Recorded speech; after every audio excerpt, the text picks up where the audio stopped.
AITA for ending my marriage after my wife spent 9 days away with her work husband? I'm Alexander, 42, and I had been Caroline's husband for almost 12 years when I learned how calm a person can sound while his marriage is being taken apart in front of him. Before Nolan, our life was ordinary in a way I thought meant secure. We drank coffee together on Sunday mornings and made grocery lists neither of us followed. Caroline bought expensive berries and forgot them in the back of the refrigerator. I loaded the dishwasher in a way she claimed violated basic engineering. She left cabinet doors open, and I walked around closing them behind her while she laughed and called me 80 years old. We had disagreements, but they were normal ones. Whose turn it was to call the plumber. Whether we were spending too much on takeout. Why she needed 6 decorative pillows that had to be moved every night before we could sleep. I thought boring meant safe. Caroline had always been magnetic. She could walk into a room and make the quietest person there feel interesting. She remembered names, favorite drinks, and tiny details people had mentioned months earlier. Early in our marriage, I loved watching her do it. She made waiters laugh. She could rescue a dying dinner conversation with one sentence. People walked away from conversations with her feeling seen. That same talent became harder to admire once Nolan started appearing in every corner of our marriage. At first, he was just a coworker she mentioned once or twice a week. Nolan had helped with a presentation. Nolan knew someone who could solve a scheduling problem. Nolan sent her an article she would like. Nolan thought a manager had misunderstood her. Nolan agreed that she deserved more recognition. Then his name became part of every day. One night, close to midnight, Caroline's phone lit up on the nightstand. I wasn't trying to read it. The preview was right there. Nolan, you handled today better than anyone else could have. Caroline reached over, turned the phone face down, and smiled in a way that was too private for a work message. Does he always text you this late? I asked. She kept looking at the dark screen. We had a long day. So he needs to tell you that at midnight? He's being supportive. I support you. She sighed, rolled onto her back, and stared at the ceiling. Not everything is a competition, Alexander. I didn't say it was. You didn't have to. That became our pattern. I would ask about one specific thing, and Caroline would answer a larger accusation I had never made. I asked why Nolan needed to message her after midnight. She said I couldn't handle her having male friends. I asked why he called her his work wife at a dinner we both attended. She said it was a harmless joke and accused me of being humorless. I asked why she had started taking her phone into the bathroom when she showered. She said married people were still entitled to privacy. I agree, I told her. But privacy isn't the same as secrecy. That sounds like something controlling people say when they want access. I haven't asked for your phone. Not yet. That answer stayed with me. The work wife comment had happened at a casual gathering about 6 months before the retreat. Nolan said it with one hand resting on the back of Caroline's chair. Caroline keeps this whole place running, he told the table. She's basically my work wife. A few people laughed. Caroline looked pleased. She already has a husband, I said, keeping my tone light. Nolan's smile stayed in place, but something behind it cooled. Of course, he said. Just a figure of speech. On the drive home, Caroline accused me of embarrassing her. I made one comment. You marked your territory. I reminded a man with his hand on your chair that you're married. You made it weird. He called you his wife. At work. As opposed to what? She folded her arms and looked out the passenger window.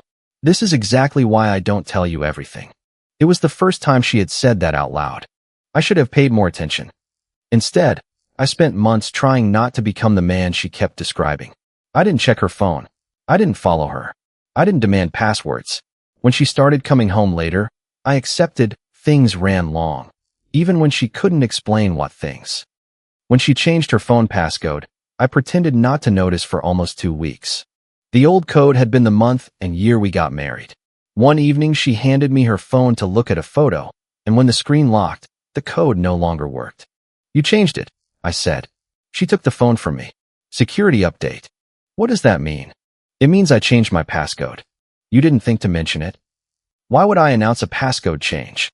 Because we've known each other's codes for 12 years. That doesn't mean you're entitled to mine forever. Again, she answered something I hadn't said. I called my best friend Grant from the driveway a few nights later. I had gone outside because Caroline was in the bedroom laughing at something on her phone. I feel ridiculous, I told him. Why? Because none of it is one big thing. It's 100 small things. Grant was quiet for a moment. He had known both of us for years, and he wasn't someone who enjoyed taking sides. Then don't react to a feeling, he said. React to facts. What facts? A changed password?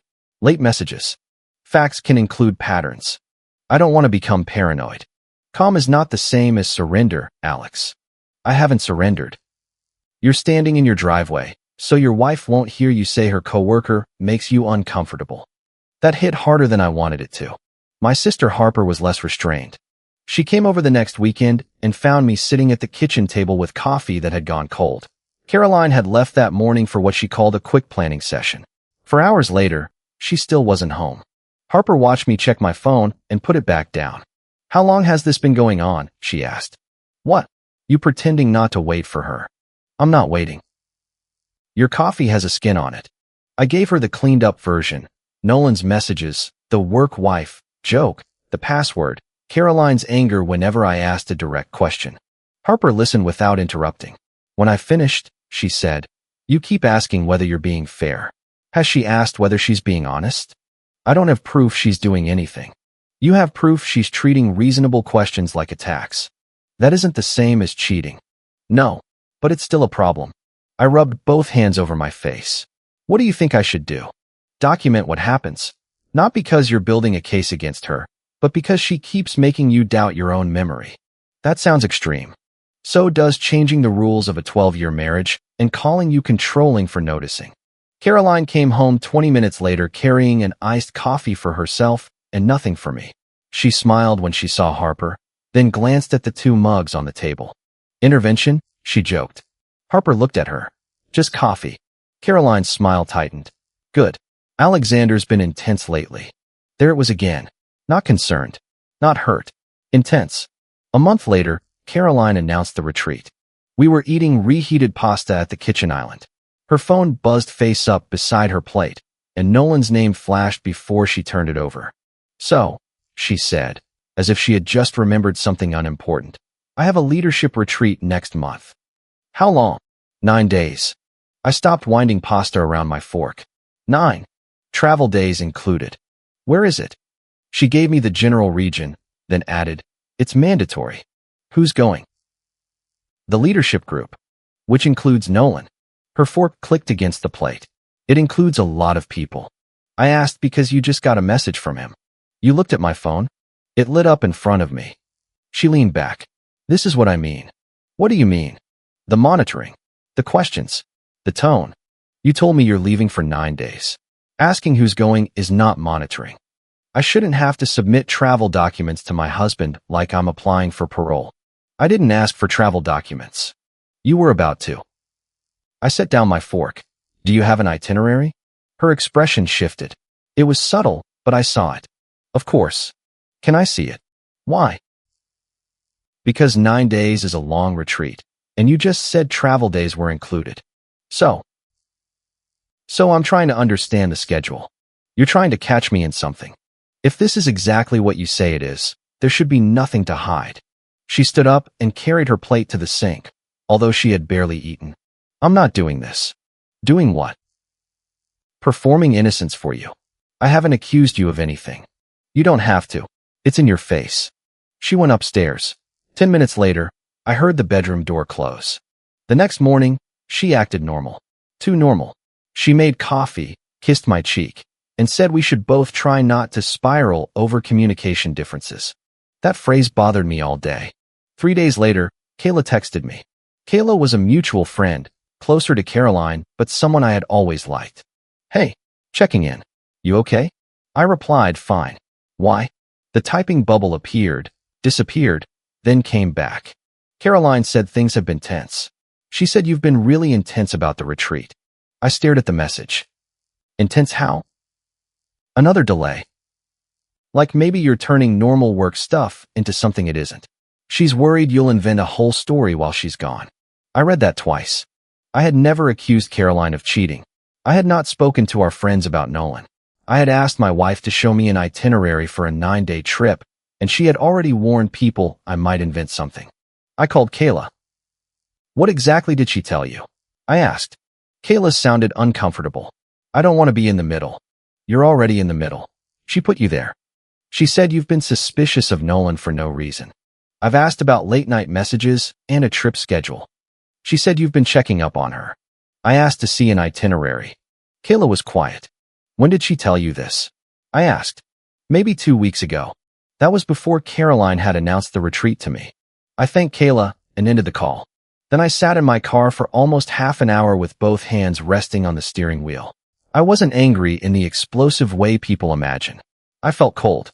Caroline had planted a version of me in our friend's circle before I knew there was going to be a conflict. That night, I asked her, "Why did you tell Kayla I might invent something about your retreat?"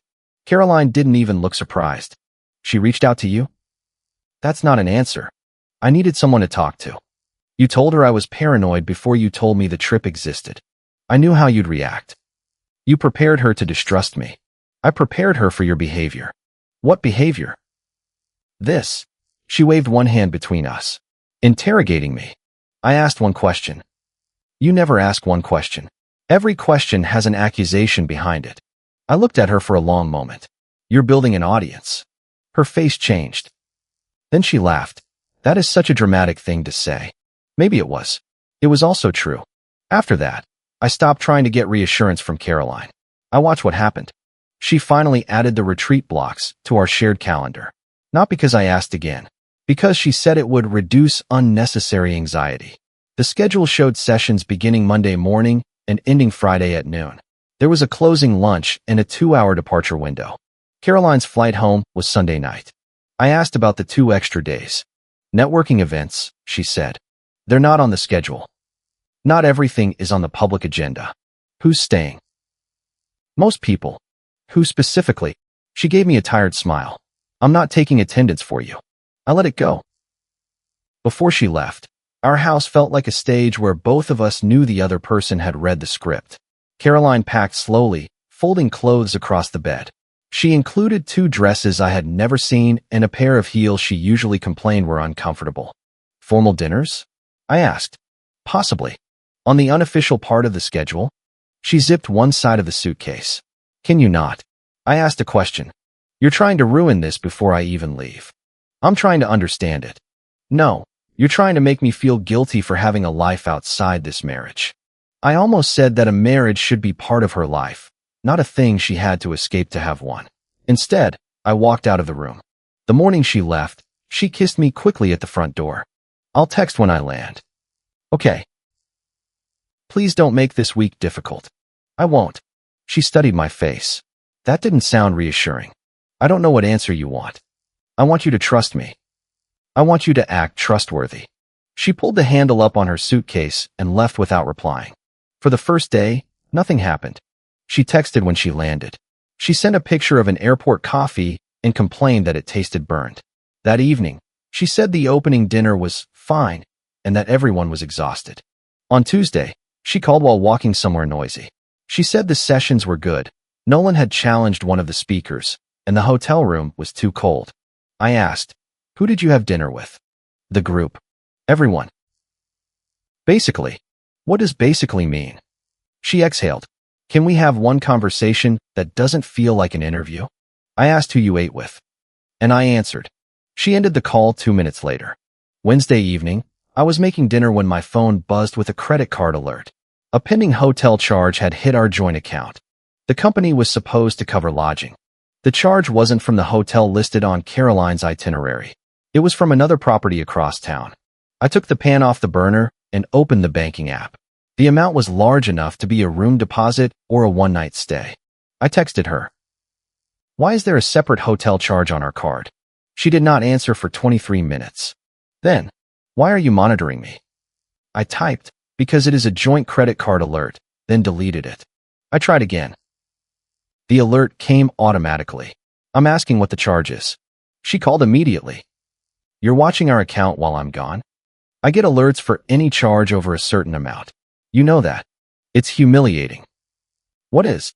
Having to explain every expense. You don't have to explain every expense. Explain the hotel charge when your lodging is already paid for. There was noise behind her. Music and voices. It's a hold, she said. For what? A dinner event. At a hotel? Yes. Which event? Oh my God, Alexander. Send me the receipt. No. Why? Because I'm not rewarding this behavior. The call ended. I stood in the kitchen with the burner still on low and the pasta water boiling down. I saved screenshots of the alert, the transaction details, and our text exchange. Then I forwarded them to a private email account Caroline did not know about. I hated how deliberate that felt. I also knew Harper had been right. I needed a record because Caroline was already turning the existence of a charge into a story about my behavior. I called Grant. Save it, he said after I explained. I did. Do not ask again tonight. Why? Because if she has a prepared answer, she'll give it. If she doesn't, you'll give her time to build one. I'm not trying to trap her. Then think of it this way. If she's telling the truth, the timeline will protect her too. That night, Caroline posted a social media story. It was a short video from a dim restaurant booth. A glass of wine. A candle. Part of a plate. She had written, much needed reset after nonstop sessions. There was no group visible. I watched it once. Behind her, in the mirrored wall, I could see Nolan. He was seated beside her, not across the table. His arm was stretched along the back of the booth, and his watch was visible near her shoulder. The story disappeared less than 5 minutes later. I had already taken a screenshot. I did not message her. An hour later, she texted, long team dinner. Heading back. Love you. I stared at love you until the words looked like shapes. The next morning, a rideshare receipt arrived in an old account linked to our joint card. We had both used the profile years ago, and Caroline apparently had never removed the payment method. The pickup was the restaurant from her deleted story. The drop-off was the hotel that had charged our card. The ride happened at 11:47 p.m. I saved that too. Then I went through the official retreat schedule again. Wednesday's last session had ended at 4 p.m. The calendar listed no team dinner. I began a document. I did not write conclusions. I wrote dates and facts. 6 months earlier, Nolan used work wife at dinner, hand on Caroline's chair. 4 months earlier, Caroline changed phone passcode. 3 months earlier, late meetings increased. 2 weeks before announcing retreat, Caroline told Kayla I was paranoid and might invent something. Retreat schedule, Monday through Friday noon. Return flight, Sunday night. Wednesday, unexplained hotel charge. Wednesday, deleted restaurant story showing Nolan seated beside Caroline. Wednesday, rideshare from restaurant to unlisted hotel. I felt sick looking at it, but I also felt less confused. The next afternoon, Caroline left me a voicemail.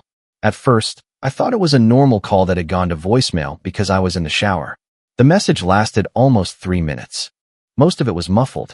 There were footsteps, a door, the scrape of something against fabric. Then Nolan's voice came through clearly. You don't need to tell him everything yet. Caroline laughed softly. He already thinks I'm capable of anything. Nolan said, then let him think he's crazy. It buys you time. There was more movement.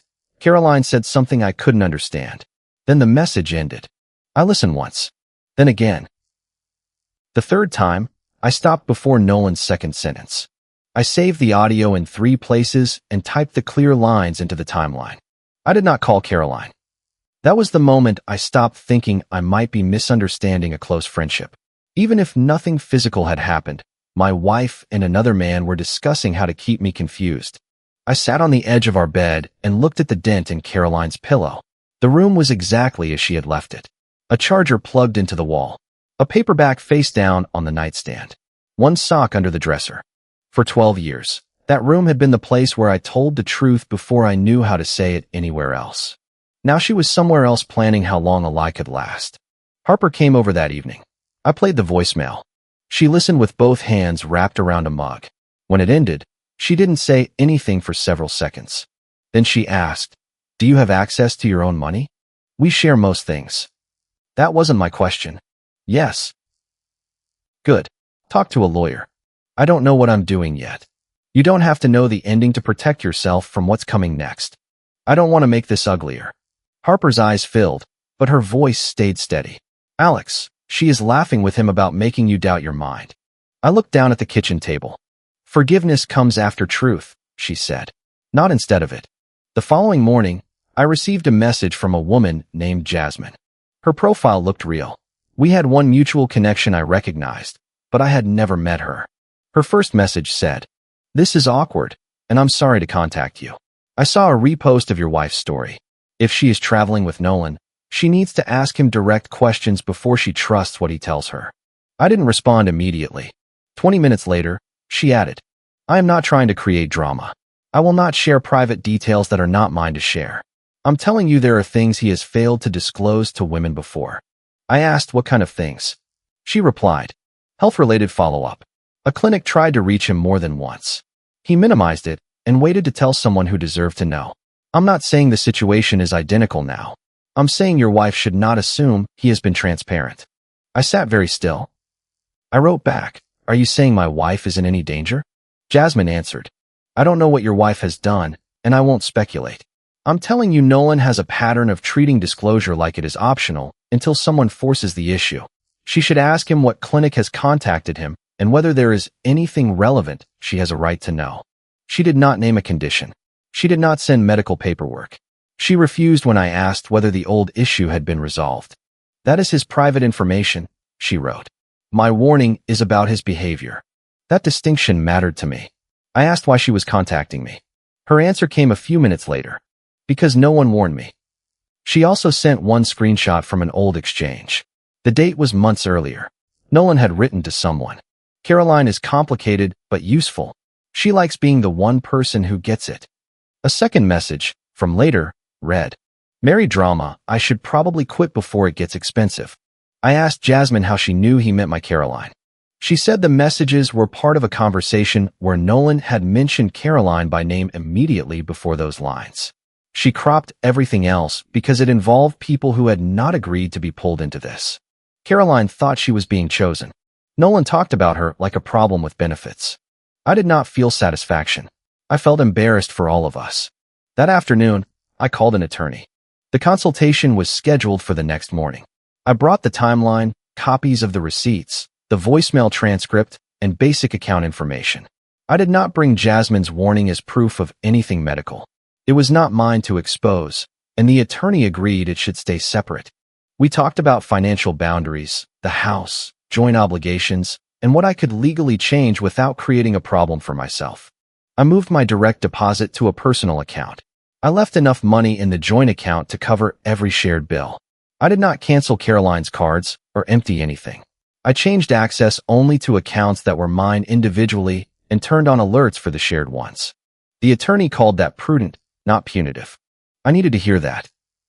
I also asked for a draft petition for legal separation, not because I knew there was no path back, but because I was done letting Caroline assume the marriage would protect her from consequences no matter what she did. I prepared an envelope for the kitchen counter. Inside was a printed timeline, copies of the non-sensitive evidence, a transcript of the voicemail, and a single page of boundaries. No physical contact. Separate bedrooms. No spending from joint funds beyond normal household bills. No discussion of reconciliation without a complete, truthful account of the retreat. No personal contact with Nolan if she wanted even one counseling session. Any attack on my reputation would be answered with documented facts. I also printed the attorney appointment confirmation and placed it beneath the page. On Friday afternoon, when the official retreat ended, Caroline texted that the next 2 days were informal leadership networking. I asked, "Is Nolan staying too?" She replied, "Stop." That was all. Saturday, she sent almost nothing. A heart emoji in the morning. A picture of a hotel lobby plant in the afternoon. At 11:30 p.m., she wrote, "Long day. Going to sleep." The metadata on the photo showed it had been taken several hours earlier. I knew because the sunlight through the windows did not match the time she sent it. I added that to the timeline, then removed it. I had enough. I did not need to turn every shadow into evidence. Sunday morning, I received a flight delay text from Caroline. "Looks like I'll be home around 9. Miss you." I did not answer for half an hour. Then I wrote, "Drive safely from the airport." She sent back, "That's it?" I did not respond. At 9:38 that night, I heard the garage door open. The suitcase wheels rattled across the entryway tile. Caroline called, "I'm home," in a bright voice that sounded rehearsed. I was standing in the kitchen. The envelope was on the counter. My ring was still on my hand. She came around the corner wearing leggings and a soft gray sweater. Her hair was tied up. She smelled like airport coffee, hotel soap, and the perfume she usually saved for evenings out. For 1 second, looking at her made my body remember the old routine. I wanted to take the suitcase handle from her. I wanted to ask whether she had eaten. I wanted the week to collapse into a misunderstanding because she was standing in our kitchen again. Then her phone buzzed. She looked down before she looked at me. "Hey," she said. "Can we not do this the second I walk in?" "That depends." "On what?" "Whether you can tell the truth the second you walk in." Her face hardened. "I'm exhausted." She stepped toward me as if she intended to hug me. I moved back and put one hand on the envelope. "Before you touch me again," I said. "Did he tell you what clinic called him twice?" Caroline froze. At first, she looked confused. Then the color left her face. Not offended. Not disgusted. Afraid. Her hand tightened around the strap of her carry-on. "What did you do?" she whispered. I asked a question.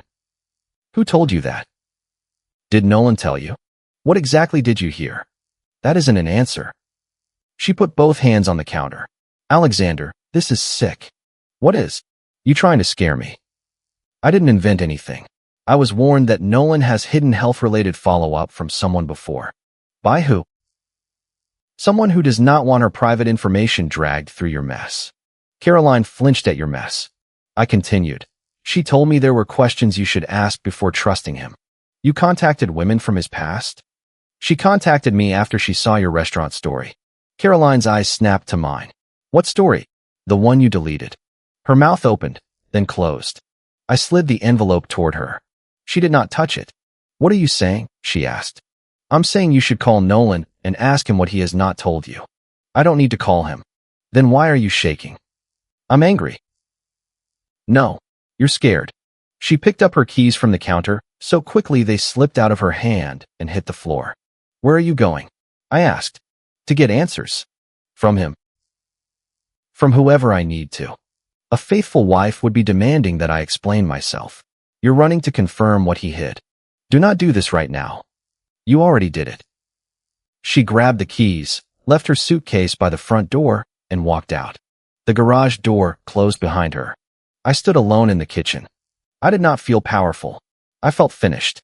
I opened the drawer where we kept spare batteries and takeout menus, found the small ceramic dish Caroline had once bought for my ring, and took the band off.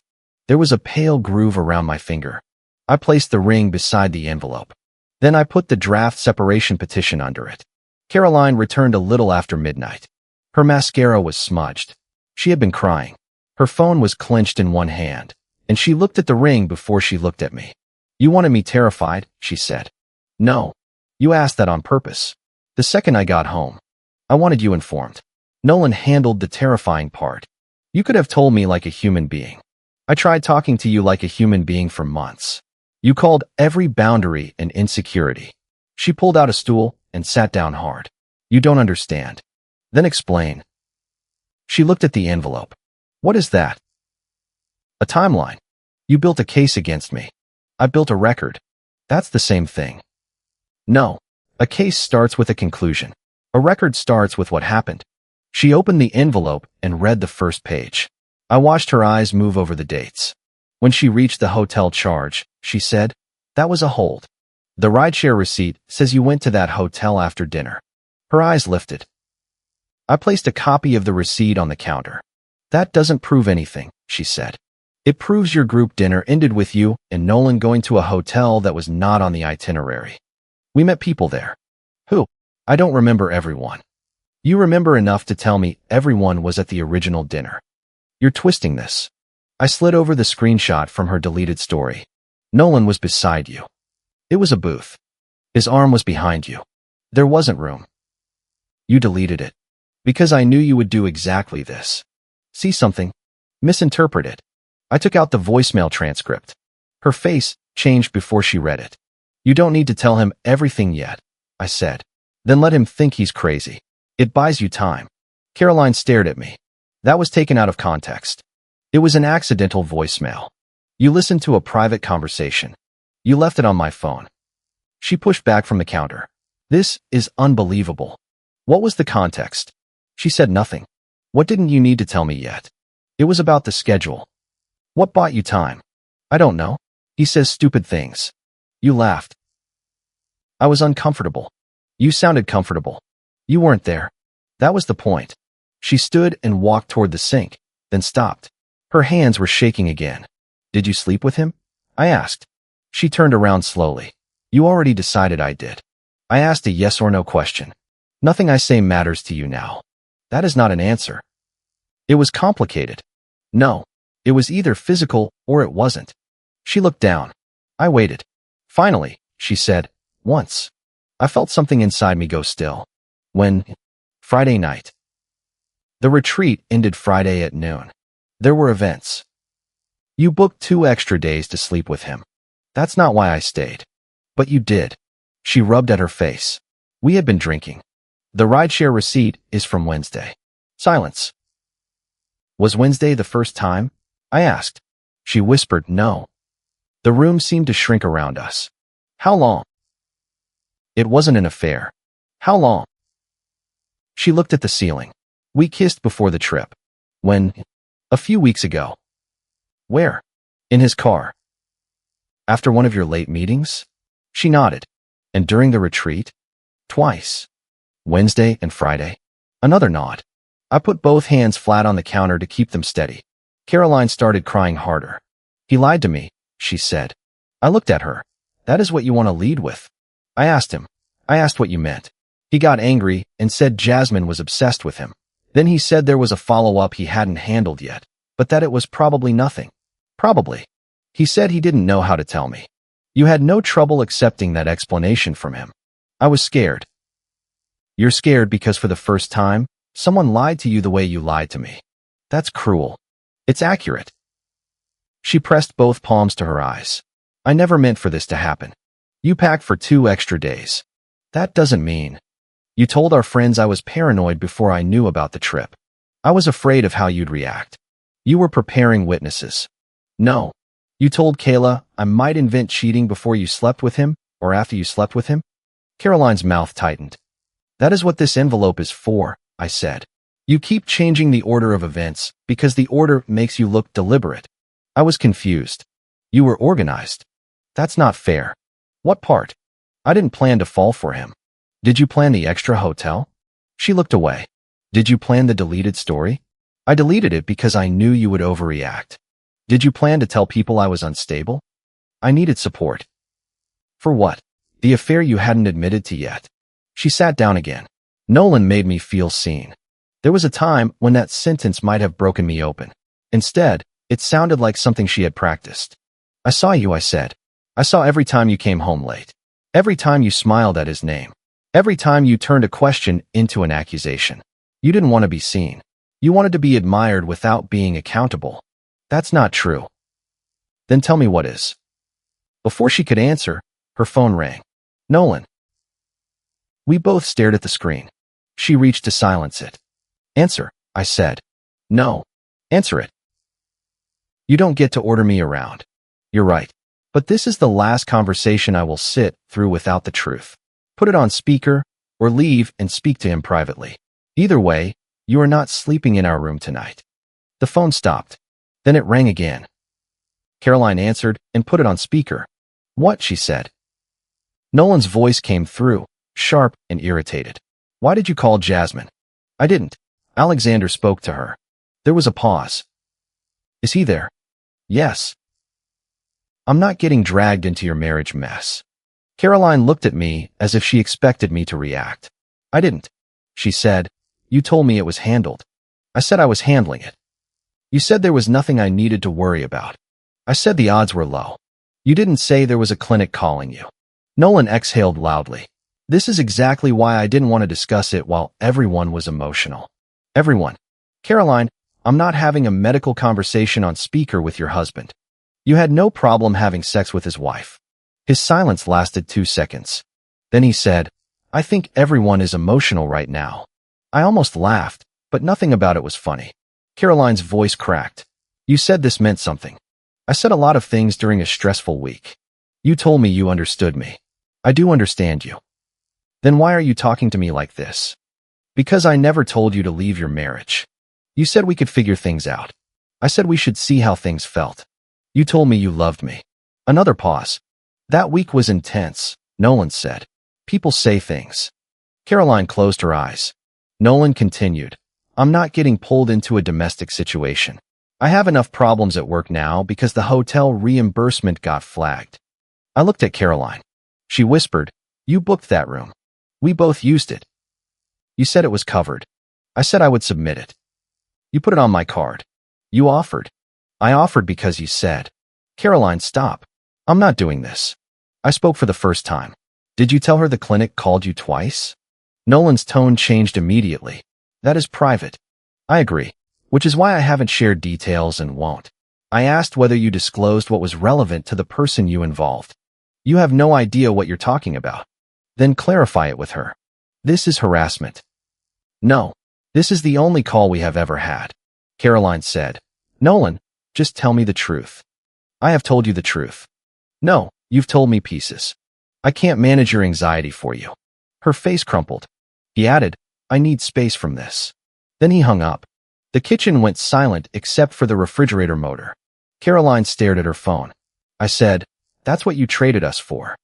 She looked at me with a kind of raw anger. You enjoyed that. No. You wanted him to humiliate me. I wanted you to hear how he talks when charm stops protecting him. You think you're better than both of us. I think I didn't cheat on my spouse and prepare my friends to call her crazy. She stood up so fast the stool scraped across the floor. I made a mistake. You made a sequence. I said I was sorry. You said Nolan lied to you. He did. So did you. She grabbed the edge of the counter. What do you want from me? The truth without softening it. I told you. You admitted only what each piece of evidence forced you to admit. I don't know what else you expect. I pointed to the boundary page. Read that. She read it in silence. When she reached the part about separate rooms, she looked up. You're kicking me out of our bedroom? I'm not sharing a bed with you. This is my house too. Yes, the guest room is available. Her eyes moved to the attorney confirmation and then to the separation petition. You filed. The petition is prepared. You did this before hearing my side. I heard your side for months. It was that I was insecure, controlling, paranoid, invasive, intense, and incapable of understanding professional friendship. You know what I mean.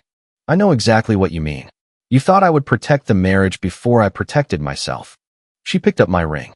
Put that down, I said. She did. Her face twisted. You're ending 12 years over 1 week. No, I'm responding to months of planning, lying, and making me doubt myself. The week just produced receipts. Caroline slept in the guest room. I barely slept at all. The next morning, I woke to the smell of coffee and found her at the kitchen table wearing the same sweater. Her suitcase was still by the front door, half unzipped now, clothes spilling out. I made coffee, she said. I poured myself a cup without answering. She watched me sit across from her. I'll tell you everything, she said. Start with the friend narrative. What? Tell Kayla and the others you lied about me. I didn't lie about everything. Then be precise. Tell them you described me as paranoid before I accused you of cheating. Tell them you said I might invent something while you were hiding a relationship with Nolan. That is private. You made it public when you recruited them. I was scared. Stop using fear as a receipt for harm. She looked down at her coffee. I need time, she said. No, you needed time when I asked about the itinerary. You used it to lie better. I can't message everyone while I'm in this state. You were able to message them before the trip. She pressed her lips together. I left for a long walk. While I was gone, Kayla texted me. Caroline says you used some kind of health scare to terrorize her. She says you went way too far. I read the message twice. Caroline had been home less than 12 hours, and she was already trying to shift the story from what she had done to how I had confronted her. I sent the short response I had prepared before she returned. I did not create the trip, the extra hotel charge, the deleted post, the rideshare receipt, or the voicemail in which Caroline and Nolan discussed keeping me confused. I did not disclose anyone's private medical information and will not. I asked whether the person she trusted more than her husband had given her information she deserved before exposing me to any possible risk. If my character continues to be attacked, I will share the non-sensitive timeline. Kayla replied almost immediately. Voicemail?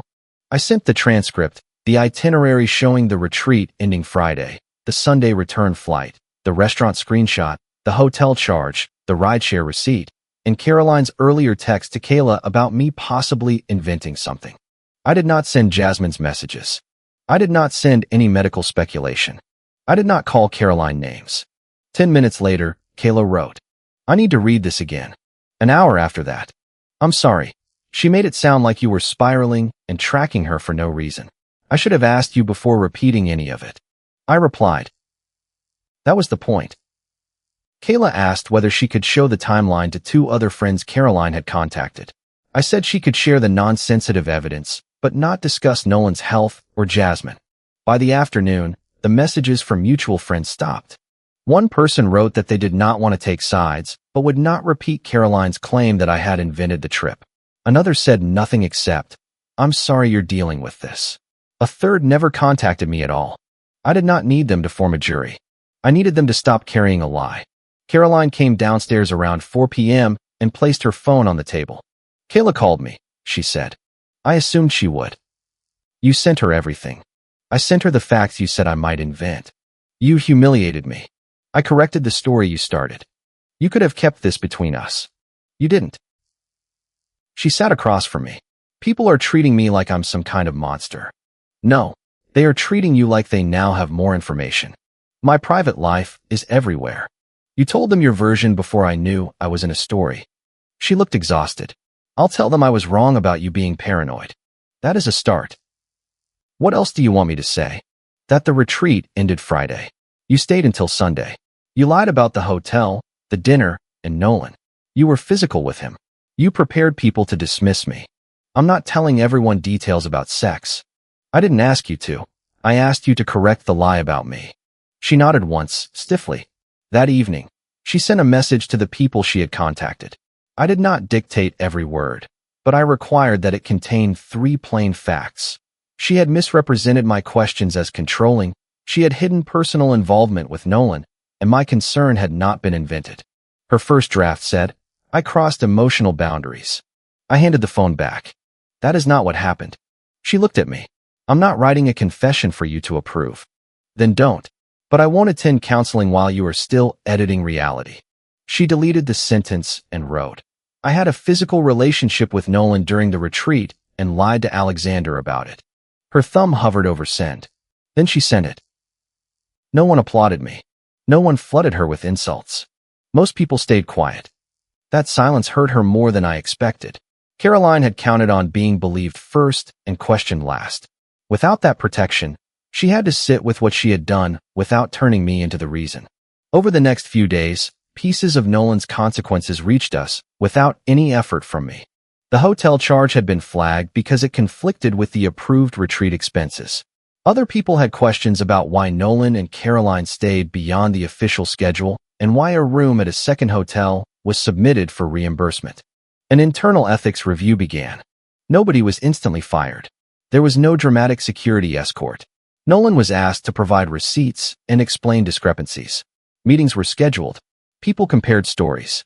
His reputation changed faster than his employment status. He had counted on everyone calling it work. Receipts made that harder. Caroline told me Nolan had stopped answering her except to say she should keep personal issues separate from professional processes. The same man who had said she was the only person who understood him now treated her like a liability. I did not contact him. I did not post about him. I preserved my own records and let the people responsible for workplace decisions do their jobs. 3 days after she came home, Caroline moved into a temporary place arranged by a friend. Not Kayla. The morning she left, the suitcase stood by the front door again. This time it was fully packed. She walked through the kitchen slowly, looking at the counter where my ring had been. I had moved it into a drawer. "Are you sure?" she asked. "About the separation?" "About making me leave. This is temporary while the legal process starts." "That sounds permanent." "It sounds accurate." She swallowed. "I ended contact with Nolan. Because he ended it first. I blocked him. After he told you he needed space. I'm trying." "I know. Does that mean anything to you?" "It means you are doing one thing that should have been obvious before the trip." She wiped her eyes. "You don't have to punish me forever. This is not punishment." It feels like it. Consequences often do. She looked toward the stairs. I really did love our life. So did I. I still love you. I believe you feel something real. I also believe you used my love as insurance. She flinched. I carried her suitcase to the door, but did not take it farther. Before she left, she said, Nolan made me feel like I was more than just someone's wife. You were never just my wife. I know that now. You knew it then. You wanted to hear it from him. She left. The house was not peaceful after that. It was empty. Her mug was still in the cabinet. Her shampoo was still in the shower. For weeks, I would hear a car outside and think she had come back. I found one of her earrings under the couch and sat on the floor holding it longer than I want to admit. Leaving a marriage did not feel like winning. It felt like carrying furniture through a doorway that was too narrow. Every movement scraped something. The attorney consultation became a formal separation process. We divided immediate expenses and documented the joint accounts. Caroline signed an agreement preventing either of us from making unusual withdrawals while property issues were reviewed. She asked for counseling. I agreed to one session, not as a promise to reconcile. I wanted one room where she could not keep changing the language every time the facts became uncomfortable. The counselor asked what each of us needed. Caroline said she needed me to understand that the marriage had been emotionally distant before Nolan. I said, we can discuss problems in the marriage after we agree on what happened. The counselor looked at me. What do you need before any repair can begin? A reality we both agree happened. Caroline shifted on the couch. The counselor asked her to describe the retreat without using words like complicated, confused, emotional, or boundaries. Caroline cried. Then she said, I wanted attention from Nolan. I liked that he chose me. I knew Alexander was uncomfortable. I told friends he was paranoid, so I would have support if he found out. I lied about the schedule. I stayed 2 extra days partly because I wanted time alone with Nolan. I slept with him twice. I kept lying after I got home until Alexander showed me proof. Hearing it in one uninterrupted statement hurt more than the fragments had. It also gave me what I had asked for. A reality we both agreed happened. The counselor asked whether I wanted to continue working on the marriage. I looked at Caroline. She seemed smaller than she had a month earlier. Not physically. The certainty was gone. The skills she had for shaping a room no longer worked on me. I'm continuing with the separation, I said. Caroline began crying again. The counselor asked if that decision was final. The legal process is moving forward, I said. I'm not using counseling to make her audition for a return to normal. Normal is what let this happen. Caroline whispered. So there's no chance. I'm not making a promise about the rest of my life. I am telling you I will not return to the old marriage. That was the last counseling session we attended together. Over the following weeks, Caroline tried several versions of regret. She said she had been lonely. She said Nolan had manipulated her. She said she had become addicted to feeling admired. She said she never meant to expose me to risk. Some of those things may have been true. None of them changed what she did after she knew I was hurting. That mattered more to me than whether she had planned every step from the beginning. Harper came by often. Sometimes she brought dinner. Sometimes she sat at the kitchen table and talked about anything except Caroline. Grant helped me sort documents one evening. When we finished, he closed the folder and said, You stayed calm. I don't feel calm. You didn't hand her your anger. You handed her facts. I still lost 12 years. No, you lived 12 years. You lost the version where the 13th looked like the first 12. That was probably the closest anyone came to saying the right thing. Kayla apologized again in person. She looked embarrassed and kept turning her cup in small circles. I believed her because she spoke first, she said. I know. I thought I was supporting a friend. You were supporting the version she gave you. I should have asked. Yes. She nodded. I'm sorry. I accepted the apology, but we were not suddenly close. Some damage does not need revenge. It just changes the distance between people. The ethics review at Caroline and Nolan's workplace continued. I was contacted once to confirm the date and amount of a charge on our joint card. I provided the statement and nothing else. Nolan apparently argued that the expense had been a legitimate extension of the retreat. Caroline's earlier messages and the official schedule made that difficult to defend. I heard he lost responsibility for approving certain travel expenses while the inquiry remained open. Caroline was not fired either. She faced her own review and lost standing with people who had trusted her judgment. That was enough reality for me. I did not need a cinematic collapse. I needed them to stop using professional language as camouflage. About 2 months after the retreat, Caroline came to the house to collect the rest of her things. We had arranged a time through our attorneys.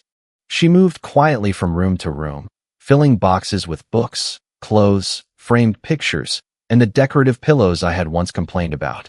At one point, she stood in the kitchen holding the old grocery list pad. "Do you remember when we used to argue about your handwriting?" she asked. "Yes. I miss that." "So do I." She looked at the drawer where I had put my ring. "Do you ever wear it?" "No." She nodded as if she had expected that answer.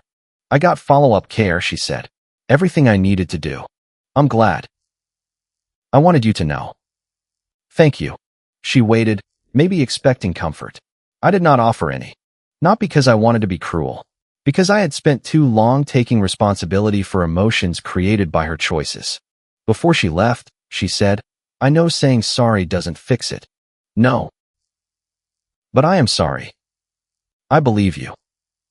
Her eyes filled. "Does that help?" "It helps me know you understand more than you did. That's all. That's what I have." She carried the last box to the door. This time, I did not feel the urge to stop her. After she left, I made coffee and sat at the kitchen table. One mug, one grocery list, no phone buzzing face down between us. The silence was still sad, but it no longer felt like confusion. I had spent months trying to prove I was not jealous, not controlling, not paranoid, not insecure. The truth was simpler. I had noticed a locked door in the middle of my marriage, and Caroline had attacked me for asking what was behind it. I did not need Nolan to admit what he was. I did not need our friends to certify that I had been reasonable. I did not need Caroline to choose me after the man she chose treated her as disposable. The proof was enough. My boundary was enough. I didn't ask that question to ruin her life. I asked it because she had already risked mine. If you liked it, don't forget to leave a comment and support the channel by subscribing. See you in the upcoming stories.